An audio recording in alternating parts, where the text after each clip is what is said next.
अस्सलाम वालेकुम दोस्तों, आज हम इस वीडियो में बात करेंगे कि कौन कौन से जानवर की कुर्बानी हो सकती है और कौन से जानवर की कुर्बानी नहीं हो सकती है, और वो कौन सी कमियां हैं, ऐब हैं जो अगर जानवर के अंदर पाए जाएं तो उस जानवर की कुर्बानी नहीं होगी। तो वीडियो के साथ बने रहिए। हजरात, कुर्बानी के लिए कुछ जानवर जो हैं मखसूस किए गए हैं। अगर उन जानवरों के अलावा कुर्बानी की जाए तो वो कुर्बानी काबिल कबूल नहीं होगी। शरीयत ने 3 किस्म के जानवरों की कुर्बानी की इजाज़त दी है। नंबर 1 ऊँट, नंबर 2 गाय, नंबर 3 बकरी। ऊँट के अंदर ऊँटनी भी शामिल है, गाय के साथ बैल, भैंस, भैंसा, और बकरी के साथ बकरा, भेड़, दुम्बा, दुम्बी भी शामिल है। और इन जानवरों की कुर्बानी के लिए उम्र कितनी होनी चाहिए? तो ऊँट कम से कम 5 साल का होना चाहिए, गाय कम से कम 2 साल की, और बकरी कम से कम 1 साल की होनी चाहिए। लेकिन अगर भेड़ का बच्चा 6 माह का हो और इतना मोटा तगड़ा हो जो देखने में साल भर का लगे तो उसकी कुर्बानी शरान जायज़ है। और इन जानवरों का तमाम ऐबों से पाक होना ज़रूरी है।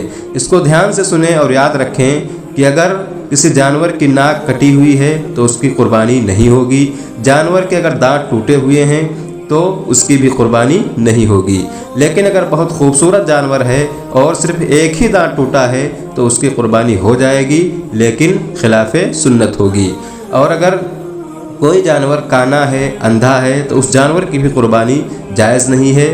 तो जानवर ख़रीदते वक्त ये ध्यान रखें और उनकी आँखों वगैरह को चेक कर लें। अगर जानवर के पैदाइशी कान नहीं है तो भी कुर्बानी जायज़ नहीं है। अगर किसी जानवर का 1/3 से कम कान कटा हुआ है तो उसकी कुर्बानी हो जाएगी। लेकिन अगर किसी जानवर के पैदाइशी सींग नहीं है तो उसकी कुर्बानी हो जाएगी, क्योंकि सींग एक इजाफी चीज़ है। जैसे इंसान के नाखून इजाफी होते हैं और कान बॉडी का एक हिस्सा है, उसके बगैर इंसान जानवर नामुकम्मल होते हैं। इसलिए अगर किसी जानवर के कान नहीं हैं तो उसकी कुर्बानी नहीं होगी। और अगर जानवर के सींग थे लेकिन बाद में टूट गए, एक टूट गया हो या दोनों टूट गए हों, तो देखा जाएगा अगर जड़ से टूटे हैं तो कुर्बानी जायज़ नहीं, और अगर ऊपर से टूटा है तो कुर्बानी हो जाएगी। और ऐसे लंगड़े जानवर की भी कुर्बानी नहीं होगी जो खुद से चलकर कुर्बान गाह तक ना जा सकता हो।